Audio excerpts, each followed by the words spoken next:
বলো মণি, কি চাও তুমি?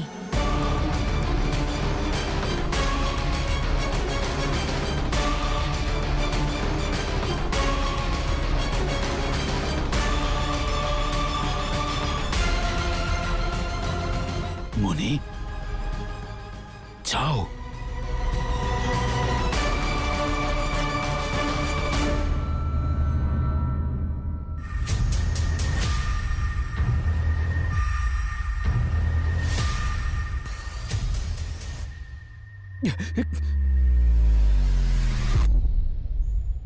কৈলাস, কৈলাস, কৈলাস, কৈলাস।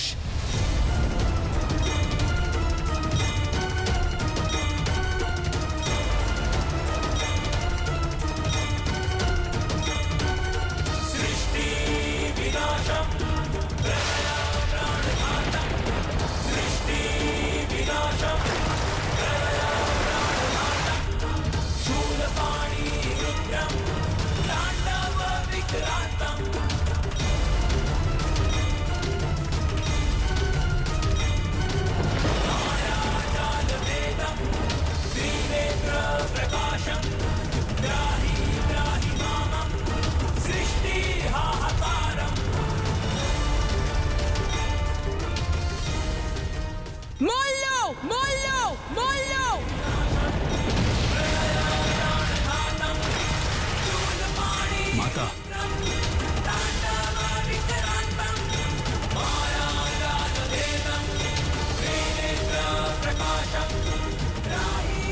কৈলাস, কৈলাস চাওয়ার দুঃসাহস কি করে দেখালে তুমি? শিব শক্তির ধাম, ওনাদের সংসারের উপর কুদৃষ্টি দিয়েছ তুমি। না না না না না মাতা, না। যে দৃষ্টি সর্বদা আপনার উত্থান চায় তা কুদৃষ্টি কিভাবে হতে পারে মাতা? আর আর আর আপনি তো বলেছিলেন যে কৈলাস আপনার বাড়ি, আপনার বাসস্থান। তাহলে যেটা আপনার তা অধিকার করতে অন্যায় কোথায়? আর আপনি ছাড়া কৈলাস কি ছিল মাতা? কি ছিল? একটা প্রাণহীন মরুস্থল। সেখানে প্রাণ আপনি সঞ্চার করেছেন মাতা, আপনি। আর যখন কৈলাসে আপনার আধিপত্য হবে তখন সমগ্র সংসারে কেবল আপনারই জয়গান বাজবে মাতা। এই কৈলাস সমগ্র সংসারের সিংহাসন মাতা। যে ওই স্থানে স্থাপিত হবে সেই হবে এই সংসারের সবকিছু, সংসারের সবকিছু, সংসারের সবকিছু। পালক, রক্ষক, সংহারক মাতা, সংহারক মাতা।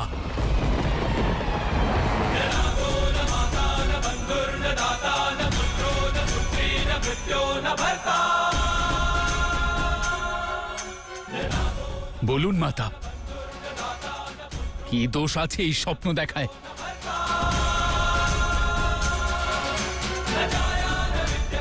মাতা, কৈলাস অধিকার করেই সেই সংসারের অস্তিত্ব স্থাপন হবে যেখানে নারী এবং পুরুষ সবাই এক হবে, যেখানে শিব আর শক্তি সমান হবে, যেখানে যেখানে কোনো নারীকে অনুচিত প্রশ্ন করা হবে না, যেখানে কোনো নারীকে পুরুষের ইচ্ছা অনুযায়ী চলতে বাধ্য করা হবে না, বাধ্য করা হবে না, বাধ্য করা হবে না।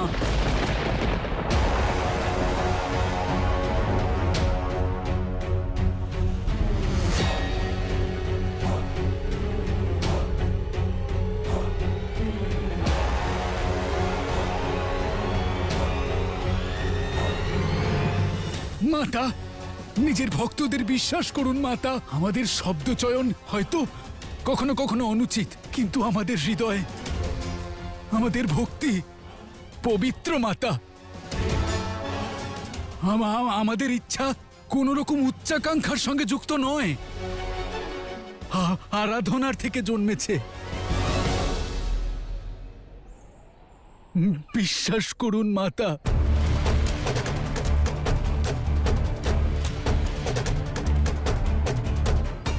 কেবল আপনার স্থানকে সংসারে সর্বোপরি করার জন্য আমরা এটা করছি। এছাড়া আমাদের আর কোনো উদ্দেশ্য নেই মাতা। দয়া করে নিজের ভক্তদের উপরে বিশ্বাস রাখুন মাতা, বিশ্বাস রাখুন।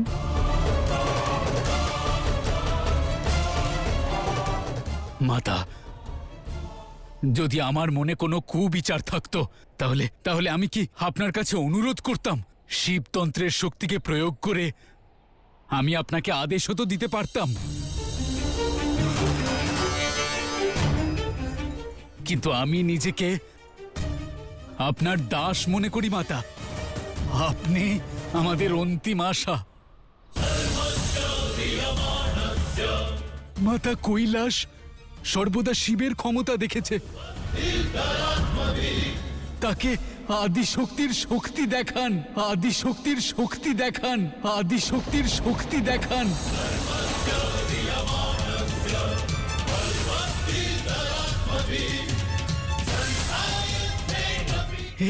এই সমগ্র সংসার পুরুষের ভয়ে চলছে মাতা। তাকে নারীর মমতা দিয়ে এগিয়ে নিয়ে যান।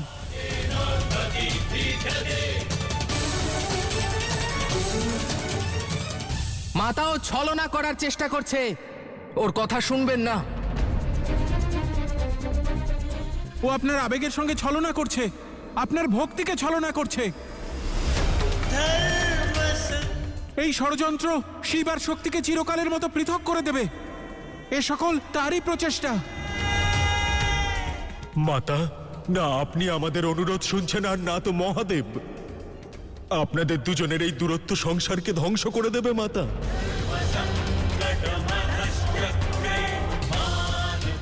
শিব আর শক্তি পৃথক নয়, তারা এক। সত্য আর সৃজনের রথের সারথি। আপনারা এক না হলে প্রলয় যে নিশ্চিত মাতা।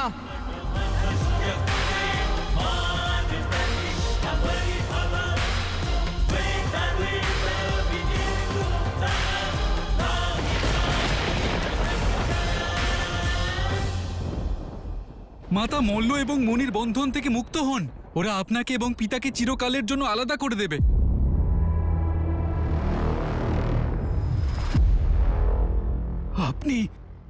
আপনি এদের কথায় বিশ্বাস করবেন যারা সর্বদা ছলনা করে এসেছে, আপনার সঙ্গে বিশ্বাসঘাতকতা করেছে, নাকি নিজের ভক্তদের? এই সিদ্ধান্ত আপনি নেবেন মাতা।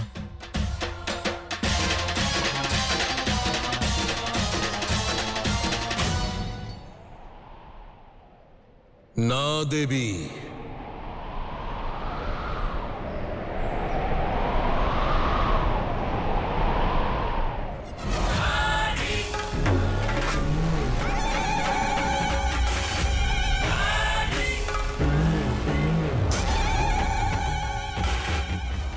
যদি প্রশ্ন নারীর সম্মানের হয়,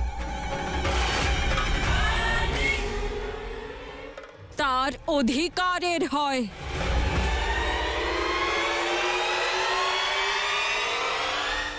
তাহলে আমি উত্তর দেওয়ার জন্য প্রস্তুত প্রস্তুত প্রস্তুত।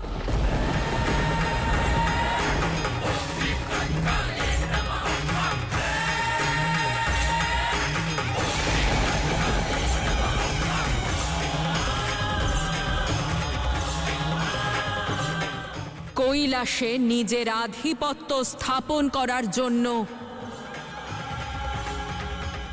প্রস্তুত আমি, প্রস্তুত আমি, প্রস্তুত আমি, প্রস্তুত আমি।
থাকো না, কিছু বলো। কিছু বলার শোনার সময় ব্যতীত হয়েছে।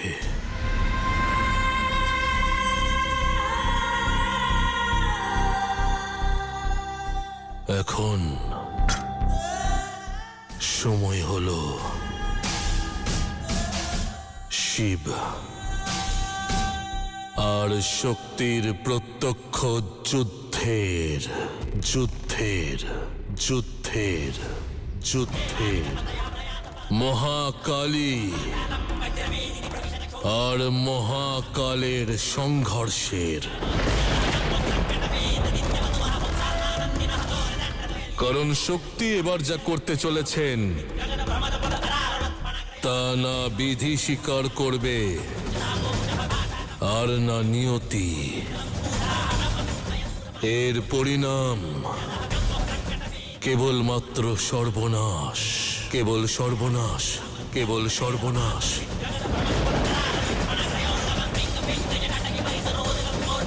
অকল্পনীয় সর্বনাশ, অকল্পনীয় সর্বনাশ, অকল্পনীয় সর্বনাশ।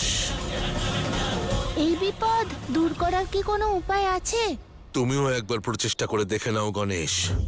এই মুহূর্তে কৈলাসে যাও, তোমার মা মল্ল আর মণির শিবতন্ত্রের পাশে সেটা করতে চলেছেন যা শক্তির করা উচিত নয়। আর পিতা তুমি? আমি আসব যখন সময় আহ্বান জানাবে, উদ্দেশ্য আহ্বান জানাবে। প্রশ্ন কেবল একটাই, যে কে আহ্বান করবে। কারণ যদি শক্তি আহ্বান জানায় তাহলে শিব আসবে, আর যদি মহাকালী আহ্বান জানায়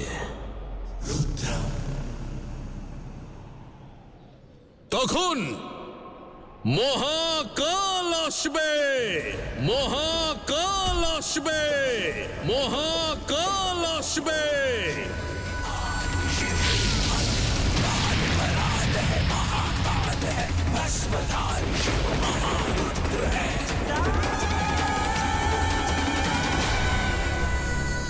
নন্দী, বাসুকি, শিবগণ,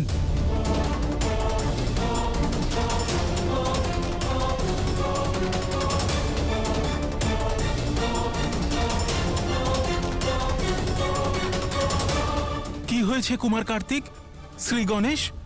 আপনারা দুজন এত চিন্তিত কেন? কৈলাসে এমন কিছু ঘটতে চলেছে যা আজ পর্যন্ত ঘটেনি। কৈলাস সংকটে রয়েছে, আক্রমণ হতে চলেছে।